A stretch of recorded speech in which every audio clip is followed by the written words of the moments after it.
Let the children come to me. Do not stop them. For the kingdom of heaven belongs to such as these.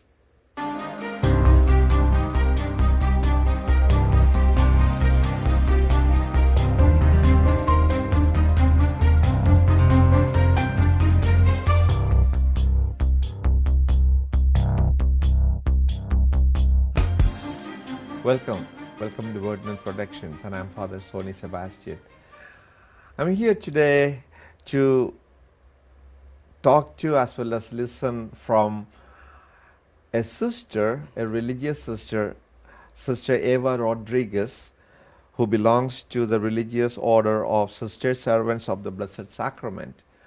Sister Eva is the director of a program called Missionary Childhood Association, MCA as we call it.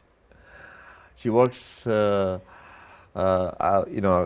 care of this program called the Missionary Childhood Association in the Diocese of San Diego. Welcome, Sister Eva. Welcome to Wordnet. Thank you, Father. Thank you for inviting me.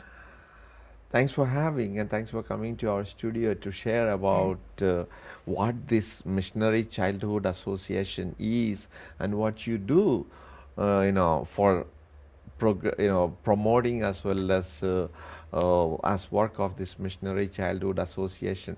But before we get into this Missionary Childhood Association, or as they were also calling it, the Holy Childhood Association earlier, or worldwide, we like to also know who you are.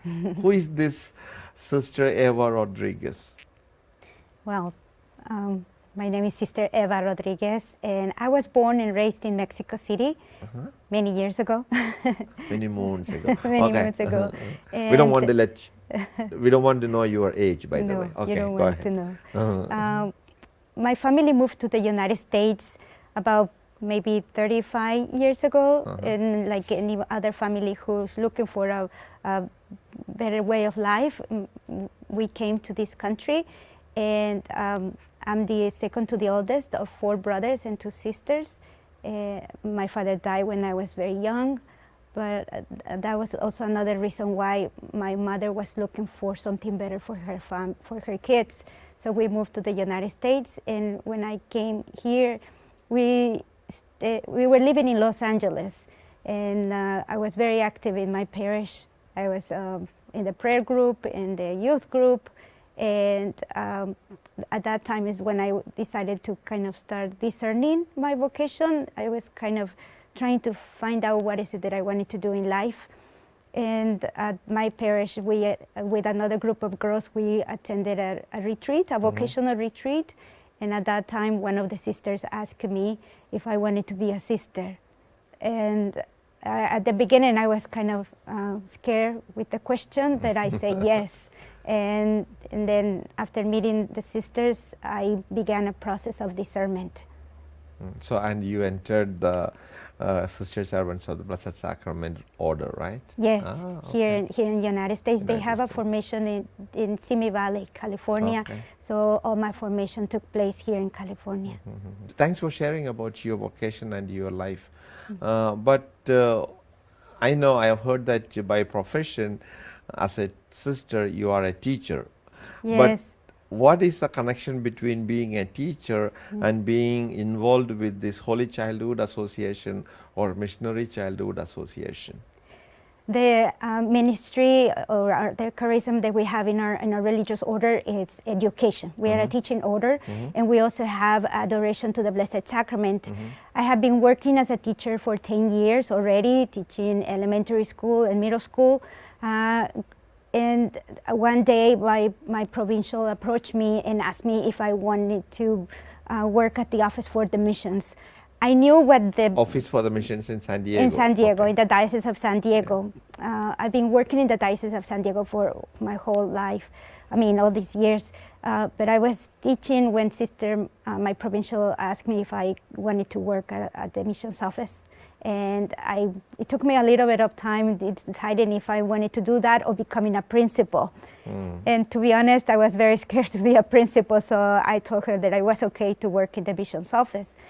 And this particular job it's about visiting the schools. Actually, it's a very close connection between teaching and being the MCA Missionary Childhood Association director is another form of teaching. So it's mission education. Now that's that what you the say connection. that this is another form of teaching and it has a lot of connection Yes. to children and school, tell us, share with our audience, Yes. what exactly is this Holy Childhood Association or this Missionary Childhood Association, MCA? It was formerly known as the Holy Childhood Association, as you mentioned. Then later on, the name was changed to the Missionary Childhood Association. They changed the word holy to mission. Not that it's not holy anymore, but they want to emphasize the missionary aspect of this. MCA, as we call it, is one of the Pontifical Mission Societies, and this one in particular was born in the year 1843. It was founded by a priest called Father Charles IV Jansen, a French priest who wanted to help people. He received a letter that came from missionaries working in China, and these missionaries were asking for financial support and spiritual support, and he didn't know how to help them. But he thought about the kids in his parish. So he did two things, very simple things. He invited the kids to come to the parish, and he grabbed little boxes similar to this one. He gave a box to each one of the boys and girls in the parish. So this is like a piggy bank, right? Exactly. We call it mite box. Mite box, yeah. Or it can be a coin box. Mite, I believe the mite coming from the widow's mite. Exactly, from the widow's mite gospel story that we have. So we call this the mite boxes. Charles IV Jansen gave a box to each one of the kids and asked them to donate one coin once a month, just a simple coin once a month. And he also asked the kids to pray one Hail Mary every day to pray for the spiritual needs of these kids living in poverty. A few months later, Father collected all these boxes and was able to put together a small amount of money. And he sent it out to these missionaries in China.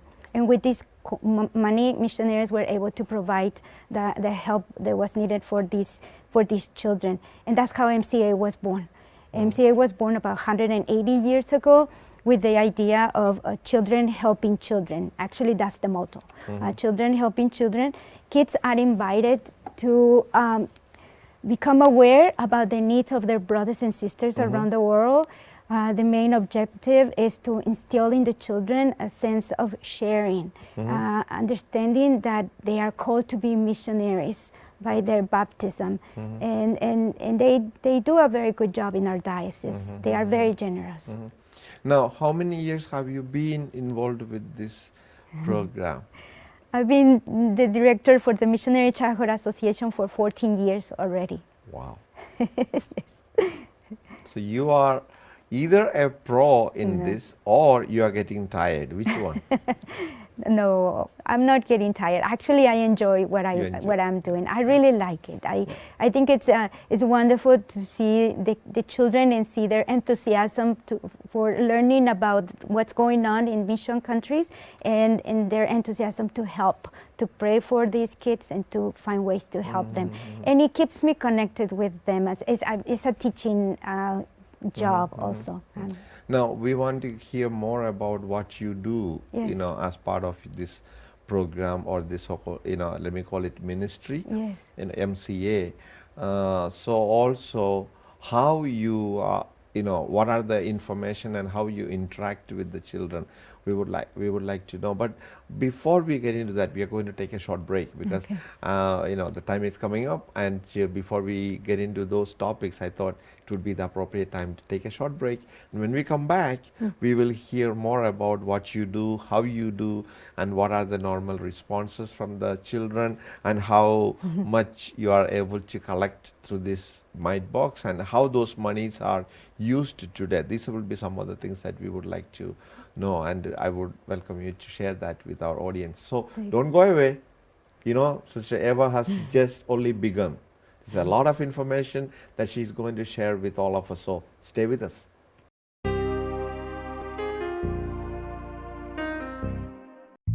Do you want to fall in love with God? I'm sure we all want to. The book of Psalms contains the directions. Thousands of years ago, People like you and me talk to God out of the depths of their hearts, revealing an intimate love. Psalms are the expression of the faith in God by people around 3,000 years ago. God was not a mere abstract creator, but was present, involved, and a real person of power and emotions. Now, when we read or listen to the Psalms, we can know the intensity of this love. Entering into the influence of the Psalms, we can find a path to know and love God. To know more about the Psalms, you should get a copy of Father Mike Manning's booklet, The Psalms. It will help you to understand the 150 Psalms better as he has categorized them.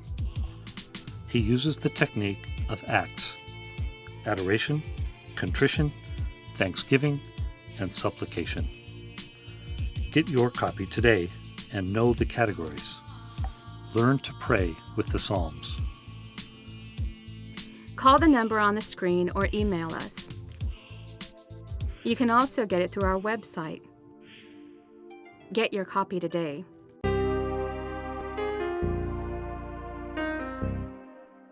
Welcome back. We are having this beautiful discussion with Sr Eva Rodriguez, a sister of Sister Servants of the Blessed Sacrament from San Diego, who is also the director for the Missionary Childhood Association of San Diego Diocese. And in the last segment, Sister was sharing about what this Holy Childhood or Missionary Childhood Association is, and what are some of the small little things that they do. And now we are going to get more information from her. Now, what do you do to promote this Missionary Childhood Association, and how you do it? Well, my job pretty much is about animating children and at the schools, elementary schools. In our diocese, we have 42 elementary schools, 5 high schools, and 99 parishes. Throughout the school year, I visit all the Catholic schools. I visit the 42 and 1 high school only, and an average of maybe 10 to 15 parishes. And with that, I mean I visit the religious education programs. And So you visit the schools, Yes. and on top of that, Yes. you also visit some other parishes and be with the religious education program Exactly. also. Okay. Exactly. I visit the religious education programs, and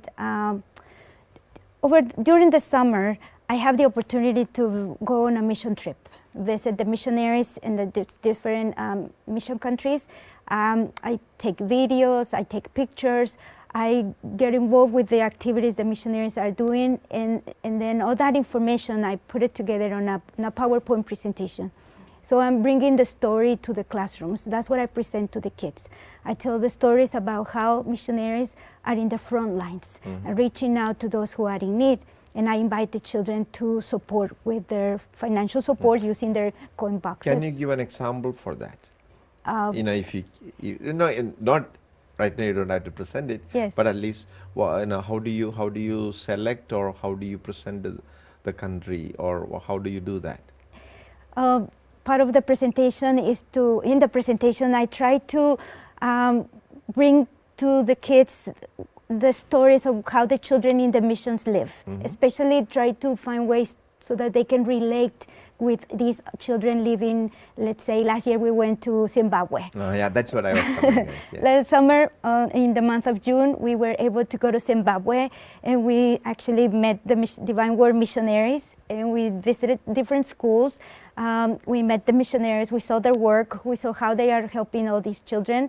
And as I put together this presentation, I want the kids to be able to see how the children in the missions are in need, but at the same time, they can see themselves, see how the kids in mission countries are no different from themselves. They can relate to that, to those stories, and at the same time, ask them to support, to help them with their generosity and with their prayers.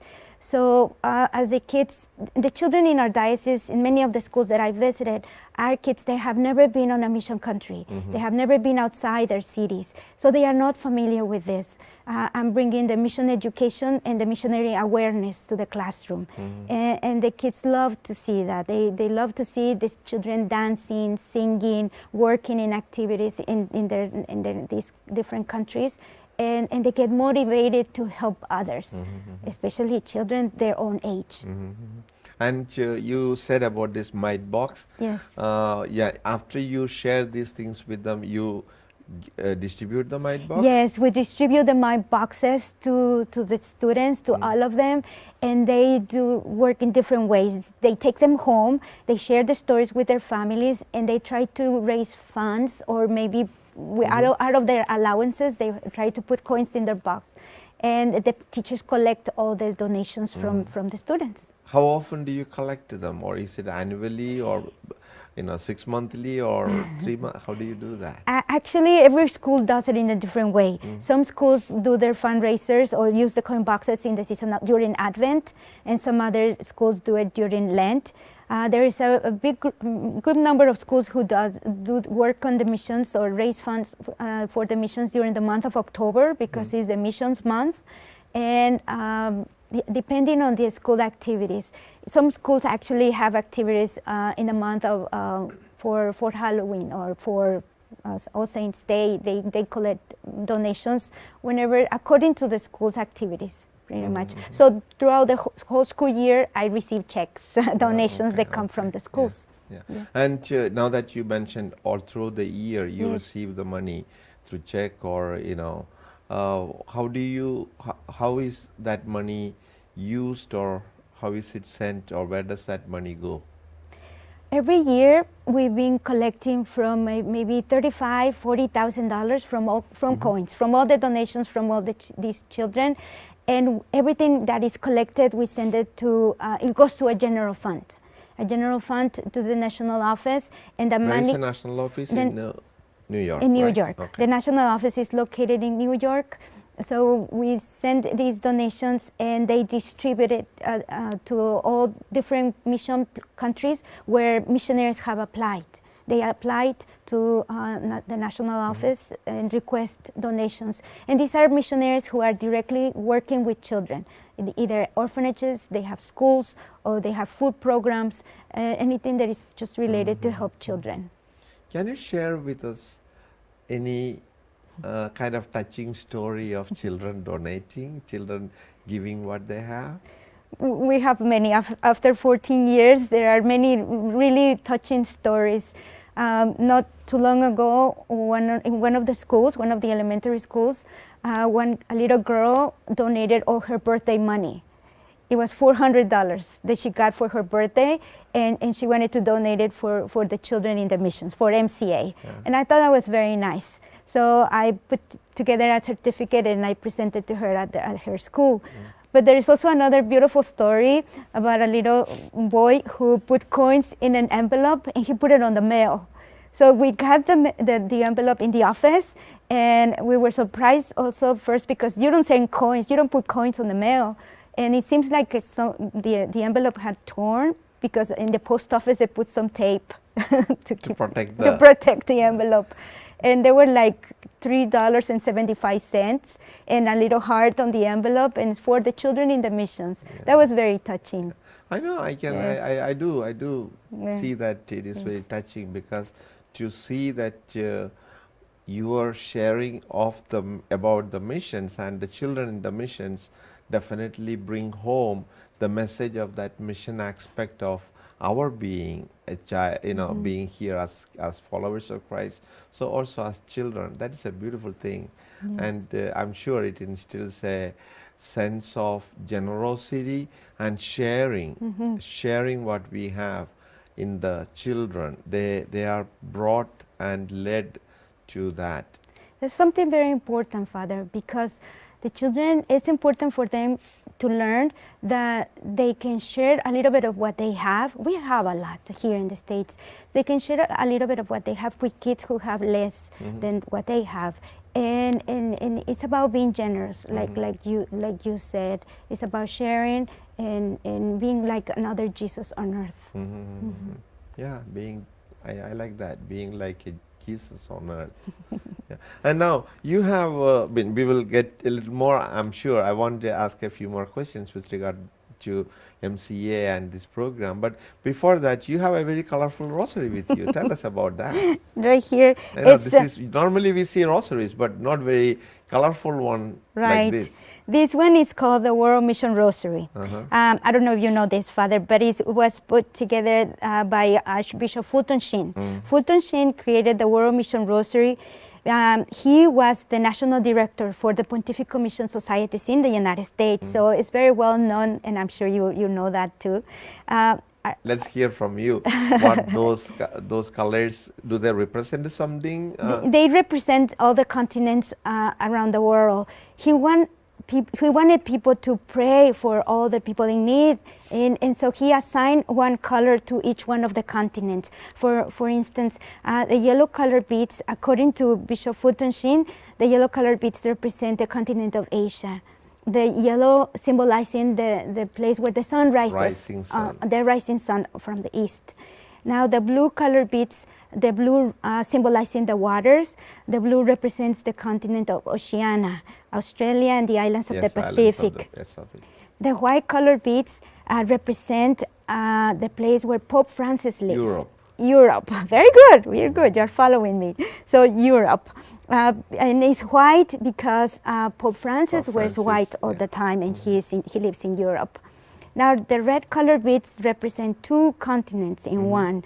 The red symbolizing the fire of the faith of missionaries who came to this continent. Can you guess which one is it? North America and South America. So the Americas. But now, you said that is a fire of the missionaries. Yes. Red also could be a symbol of blood as well, right? Yeah, you're right. Martyrdom. Yeah, so martyrdom. many people die as they were evangelizing. Evangelization in the and continents. for faith. Yes, correct, Father. Very good. And the last decade is the green color beads. I know. Yeah. There's only one remaining. And symbolizing? Africa. The green color beads symbolize the continent of Africa. So Bishop Fulton Sheen said, at the end, when you have finished praying the World Mission Rosary, you have embraced the world in prayer. And that's what he asked us to do. Do you introduce this to the children? I do. And not only introduce it, I give rosaries to the children. In all the schools that I visit, I always distribute the mission rosaries to them. We are very lucky in our Diocese of San Diego. We have groups of rosary makers, ladies who make rosaries, and I ask them to make mission rosaries for me. They are free, and so I take them to the schools. So the children are learning to pray the mission rosary. Thank you. Thanks, Eva. Speaking about bringing the seed of faith as well as missionary aspect to the children, and having involved with this for the last 14 years, I'm sure you have seen children accepting, growing with it. What are the kind of major block that you think on the way of children and their faith life? Or are there any blocks at all? Of course there are. I feel like what I've been doing throughout all these 14 years has been planting seeds of understanding what it means to be a missionary, or what it means to be a missionary disciple, reaching out to those who are in need. And the children understand that as they keep moving on in schools. It has been very interesting to meet the kids again when they are in high school. Or I meet them in a youth group, and they remember Sister Eva coming to their classrooms and teaching them about the missions.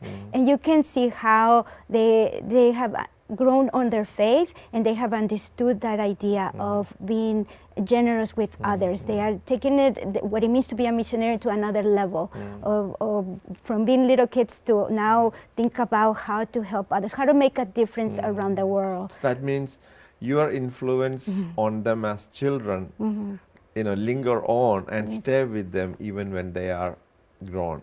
which is, I think, a I very guess so. positive I thing. guess, But yes. do you find any challenges with regard to your ministry? Well, yes, there are always challenges of sometimes I'm not able to visit all the different parishes because of time, and sometimes faith formation programs they meet the kids only once a week, and they don't want to miss their time for teaching. So sometimes it's a challenge, and I try to ask them to let me go present because I'm covering their curriculum. As in all catechetical formation, you have to talk about the kids need to learn about the missions. So I try to convince them that I'm helping with their curriculum. Yes, that's one of them. What are the most exciting and those moments that stand out that you cherish? When I see the children seeing themselves as missionaries. I remember one of the schools at the end when I tried to see if they have questions for me, a little girl said, "When I grow up, I would like to be a missionary." You see, these kids are the missionaries for the future. If they later on they can continue thinking about sisters or priests or just lay people who want to go in the missions and make a difference, I think that's something very special, very unique for me. Children helping children. Children helping children. Missionarying. Yes. I don't know, it's not the right word. Children being a missionary to children. I think Yes. that's a beautiful thing. Yes. Thank you so much for You're sharing welcome, about Father. the MCEA and what you do and how you were able to kind of live your missionary life with the children. I think, seed planting in the heart is very important. I think that's a beautiful ministry because it will definitely grow. And as Jesus says in the parable of the sower, it is not about just planting to make sure that it also produces. Right. And you are seeing the result already very often. Yes. Thank you so much. You're welcome, Father. Thank you. And I hope you enjoyed having this beautiful discussion with Sister Eva about Missionary Childhood Association and her being ministry with the children. In case any of you would like to know more about, you will have the link to the Missionary Childhood Association of the Diocese on the web channel. So also you can anytime contact us, and we can give you even Mission Rosary so that you can also pray with the rest of the world with the Mission Rosary. Thank you so much, and be a missionary always, because we're all called to bring the message of Christ, to be a missionary to one another. Blessings.